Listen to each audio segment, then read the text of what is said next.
정부 지원이나 이런 정책들이 한국 로봇 부품 국산화에 이제 어떤 긍정적인 영향을 미칠 수 있을까요? 국산 뭐 이렇게 군부대 같은 데서 뭐 로봇 개 부대 같은 게 편성이 될 거 아닙니까 나중에는. 그랬을 때 그 로봇 개들은 아마 국산 부품으로 만들어야 될 거예요. 네. 그랬을 때 대응 가능한 부품이 없다면 문제가 될 수 있겠죠. 네. 그런 업체들을 키우기 위해서 지원을 해주는 건 저는 개인적으로는 필요하다고 생각을 합니다. 다만 현실적이어야 돼요. 하모닉 드라이브 시스템즈라는 일본 회사가 40년 동안 얼마를 썼고 얼마만큼의 노력을 해서 그 회사 하나를 만들었는지를 현실적으로 생각을 해야 될 필요가 있고, 또 가장 중요한 건 제가 맨날 강조하듯이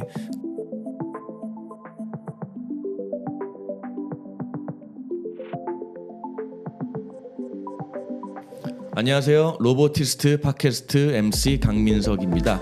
이번 주제는 로봇 부품 국산화에 대한 내용입니다. 그래서 이 주제와 관련해서 오늘 같이 이야기해 주실 강영석 대표님 모셨습니다. 안녕하십니까? 네. 얼마 전에 저희 KBS에서 나온 뉴스가 있었는데요. 혹시 대표님 보셨나요? 예, 뭐 우연히 봤어요. 네. 이 뉴스 한번 같이 보시면서 이야기를 나눠볼까 하거든요. 네. 물건을 옮기는 협동 로봇입니다. 인공지능이 적용돼 이렇게 사람의 움직임을 실시간으로 피할 수 있습니다. 돌발적인 상황에 충돌하겠다고 판단되면 인공지능 카메라가 미리 인식해 피하는 겁니다. 소프트웨어 등 자체 부품을 개발해 국산화율을 높였습니다. 감속기나 브레이크 같은 경우는 일본이나 독일산들을 많이 썼었어요. 완전히 처음부터 끝까지 전부 다 메이드 인 코리아인 협동 로봇을 처음으로. 최근 5%씩 빠르게 성장하고 있는 한국 로봇 산업. 최근에는 사람을 닮은 휴머노이드, 인간형 로봇 개발에도 앞다퉈 뛰어들고 있습니다. 하지만 여전히 핵심 부품의 절반 이상은 수입에 의존하고 있습니다. 정부는 핵심 부품의 국산화율을 오는 2030년까지 80%로 높이기 위한 정책 지원에 나서겠다고 밝혔습니다. 대표님 이거 영상 보셨는데 네. 어떠세요? 일단 뭐 AI 로봇 그리고 국산화 이런 내용들이 이제 주로 지금 나오고 있는데 네.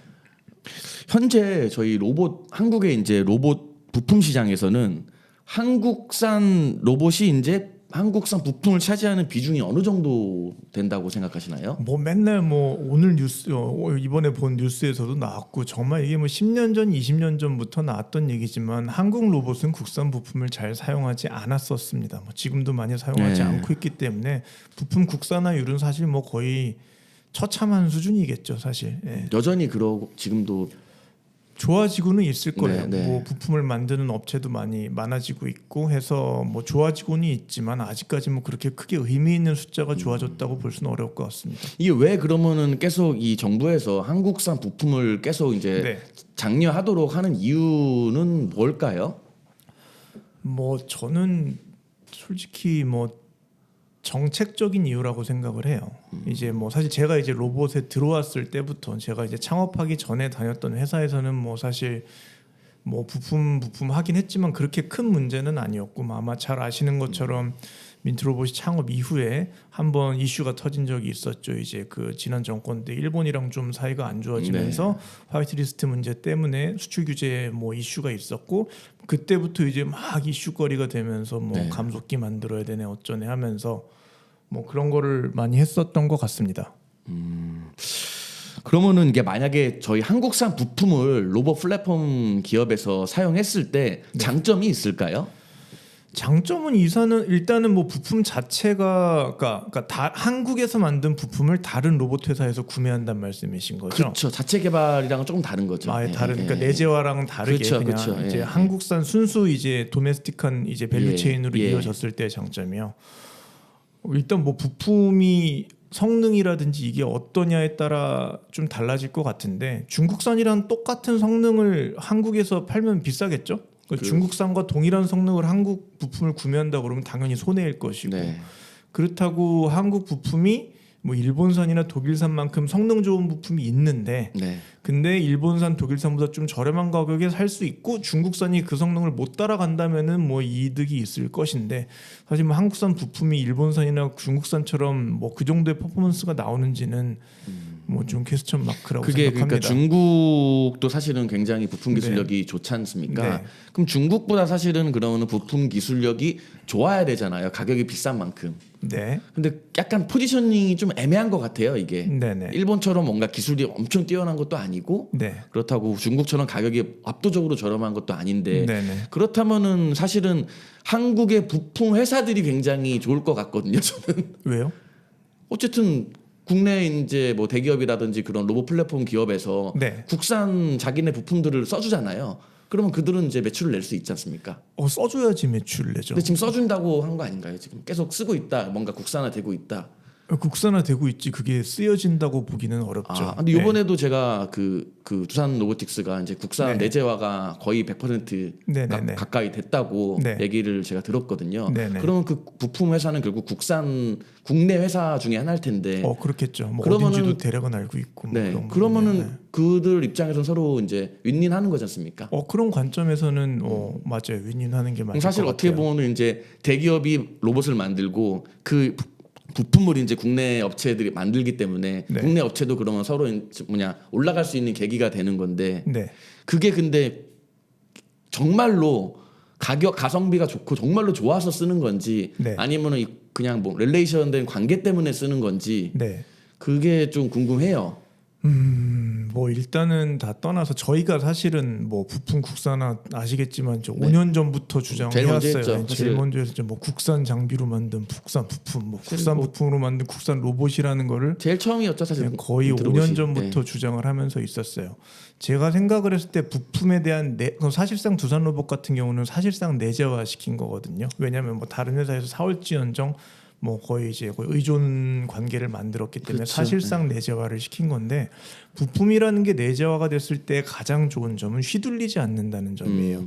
예를 들어서 갑자기 우리가 뭐 일본이랑 잘 관계를 해서 사오다가 갑자기 뭐 정치적인 문제가 됐던 무슨 문제가 됐던 갑자기 일본에서 부품 가격을 2배로 올리겠다 그래요. 혹은 뭐 환율 문제가 발생을 해가지고 부품 가격이 올라간다. 그랬을 때 우리가 대체할 수 있는 우리만의 기술이 있다면은 이거를 방어할 수 있다는 점이 개인적으로는 가장 좋다고 생각을 합니다. 그런데 이거는 어디까지나 이제 그런 이유고 네. 이걸 썼을 때 뭐 이제 영업이익이 많아진다거나 하는 건 좀 다른 얘기인 거예요. 이거는. 네. 이게 근데 사실 이제 국산뿐만이 아니라 국산 부품 회사가 그러면 네. 국내 로봇 회사뿐만이 아니라 글로벌하게 진출을 해야지 좀 의미가 있을 거라고 생각이 들어요. 맞습니다. 네. 예. 근데 그러기에는 좀 경쟁력이 좀 있다고 판단되시나요? 이 사실 부품이라고 계속 얘기를 하는데 저는 부품을 조금 이제 하드웨어랑 소프트웨어로 나눠야 된다고 네, 생각을 해요. 네, 그러니까 네. 조금 더 구체적으로 얘기하면은 생산 기술이라는 게 필요한 부품이냐, 뭐 이제 쇠 같은 게 되게 네, 좀 깎고 기어에 깎고 뭐, 막 하는 그런 예. 것들, 아니면 사실상 생산 기술이 필요 없는 부품이냐, 사실상 뭐 제어기류가 됩니다. 제어기가 뭐 물론 하드웨어 형태로 나가는 건 맞지만 사실상 개발이 끝나면 생산 기술이라는 건 없어요. 이미 네. 사실상 거의 네. 다 뭐 일반화가 됐기 때문에 두 가지에 따라 좀 다를 것 같은데 후자같이 소프트웨어 같은 경우는 저는 그래도 좀 경쟁력이 있을 수는 있다고 생각을 해요. 실제로 어떤 이제 뭐 서브 드라이브 같은 부품들을 해서 그래도 이건 뭐 수요가 계속 있는 부품이거든요. 이런 거를 많이 뭐 중국에 수출을 하고 계신 회사도 있고 뭐 사실 이런 쪽의 부품이 워낙 영업이익률도 좀 나오다 보니까 네. 나쁘지 않은 성과를 낼 수 있다고 생각을 합니다. 하지만 이제 좀 생산 기술이 들어가는 부품일 경우에는 네. 얘기가 굉장히 달라요. 왜냐하면 한국은 제가 봤을 때는 더 이상 제조 경쟁력이 없는 나라예요. 뭐 되게 냉정하게 얘기해서 없는 나라이기 때문에 여기서 뭔가 생산을 하면 할수록 경쟁력은 떨어질 거예요. 그러니까 품질을 떠나가지고 일단은 제조 원가 이제 레버 코스트 같은 이제 노동 이제 비용도 다 제조 원가지 네. 않습니까? 이걸 줄일 수 있는 방법이 없어요. 그렇다고 이 높은 임금의 근로자를 써가지고 일본이나 독일 수준의 퀄리티를 뽑아내면 얘기가 달라져요. 근데 사실 그것도 어렵고 사실 뽑아낸다 하더라도 기존에 쌓여온 브랜드를 넘어야 되는데 그렇죠. 이것까지 넘는다는 거는 굉장히 어려운 일이라고 생각합니다.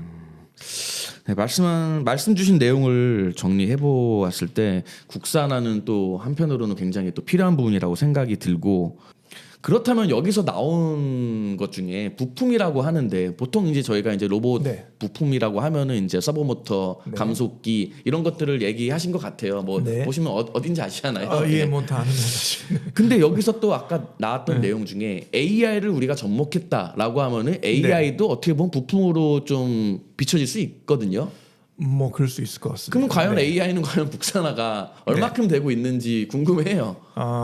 AI를 그러니까 사실 AI를 쓰는 게 뭐 사실 요새는 딥러닝을 AI라고 해서 계속 혼동이 되는데 네. 그냥 딥러닝 기술을 적용했다라고 보는 게 맞을 것 같고요. 네. 물론 딥러닝 기술을 원천적으로 진짜 뭐 챗 GPT 모델을 만들듯이 만드는 경우도 있지만 로봇 업계에서는 거의 없는 걸로 네. 알고 있고요. 그냥 저희 소위 우리가 이제 그 파인 튜닝 한다고 이제 얘기를 해서 이 어느 정도 만들어진 걸 갖다가 우리가 좀 쓸 수 있게 이제 좀 튜닝하는 과정 그 정도만 가지고서 쓰는 걸로 알고 있어요. 그 본- 왜냐하면 근본을 만들려면 돈이 너무 많이 들어가요. 그 너무 많이 근본은 들어갑니다. 어느 나라가 갖고 있나요? 미국이 갖고 있죠, 거의 대부분. 네. 그럼 사실상 이제 AI에 있는 그 미국의 그 근본 기술을 우리가 좀 응용을 해가지고 이런 네. 거를 지금 적용하고 있다라고 그렇죠. 보면 거의 되겠네요. 대부분 응용 기술이라고 생각이 됩니다. 네. 근데 그 감속기라든지 모터 같은 경우는 응용 기술은 아니고 그냥 진짜 만드는 거고요. 그거는. 그렇죠. 그건 정말로 제조를 해야 되니까요. 그거는. 그게 좀 관점이 좀 다르네요. 그게. 맞아요. 그런 것 같아요. 예. 일단 말씀 주신 내용을 정리해 보았을 때 이제 국산화는 이제 좀 굉장히 필요하다고 느껴지는데요. 그렇다면 조금 더 난이도를 올려서 산업용 로봇 더 나아가서 휴머노이드에 들어가는 필수적인 부품이 네. 이제 어떤 것이 있을까요? 뭐 일단 그것도 이제 하드웨어 쪽 부품이랑 소프트웨어 부품으로 나눠봐야 될 텐데 뭐 하드웨어 부품은 다 똑같아요. 뭐 바뀌는 게 없습니다. 그냥 모터, 그 다음에 뭐 모터 드라이버 있어야 될 것이 서버 드라이버겠죠. 그 다음 뭐 감속기 있어야 되고 요새기 뭐 엔코더, 뭐 토크 센서 이런 거 있는데 여기 결국은 핵심이고 아까 뭐 뉴스에도 나왔던데 선형 액추에이터 네. 개발을 하셨다고 하는데 선형 액추에이터도 모터입니다. 결국은 그거 뭐 리니어 모터를 쓰든 아니면 회전형 모터에 이제 볼스크류 같은 부품을 달아서 직선 운동을 만들어내든 결국은 모터예요. 그러니까 이런 구동계 쪽이라고 하죠. 흔히 얘기하는 우리의 구동계 쪽 부품은 모터, 감속기, 그다음 계 컨트롤해주는 서버 드라이버, 뭐 센서들, 뭐 엔코더, 뭐 조금 더 고급스럽게 가면 뭐 토크 센서 정도에서 벗어나는 거는 사실 없고요. 인공 근육 이런 건 좀 논외예요. 일단 너무 유니크하기 때문에 논외고 그 다음에 부품이라고 할 수 있는 게 이제 센서류들이 있죠. 뭐 카메라, 뭐 2D, 3D 비전 센서라든지 사람의 눈의 역할을 하는 뭐 거네요. 촉각 센서, 네, 터치 네. 센서 이런 게 있는데 사실상 로봇의 영역으로 보지는 않고요. 아, 그 다음에 이제 볼 수 있는 게 소프트웨어 부품들, 이제 컨트롤러류가 되겠죠.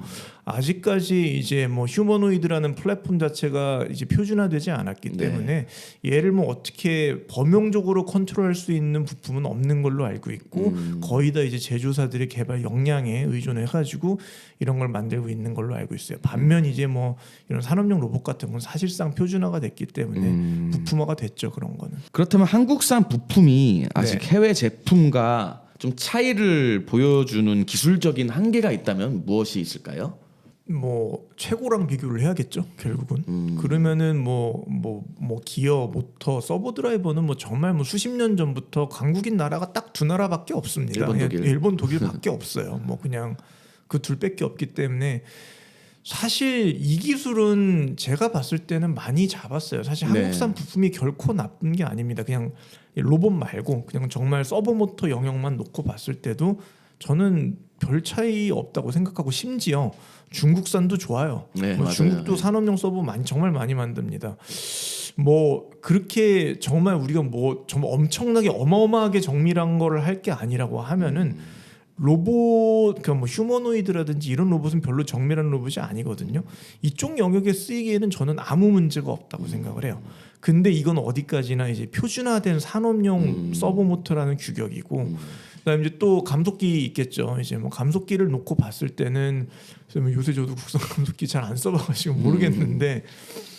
어쨌건 일본산이 좋은 건 사실입니다. 이거는 뭐 저희가 예전에 실험도 정말 많이 해봤었고, 그래서 그렇다고 못 쓰느냐 아니에요. 이것도 아니에요. 그러니까 어디다 쓰느냐의 문제인데 저도 그냥 이런 서비스용 로봇에 쓸 거면 한국산이든 중국산이든 뭐 크게 문제될 거는 일단 없다고 싸고 봐요. 싼 게 일단 아니 그러니까 산업용 정말 초정밀 무슨 뭔가를 하기 위해 요구되는 수준이 일본산 100개 안 된다면은 지금 아까 텔레비전에 이제 나왔던 로봇들에서 요구되는 사항이 이거보다 낫다는 얘기예요. 그쵸.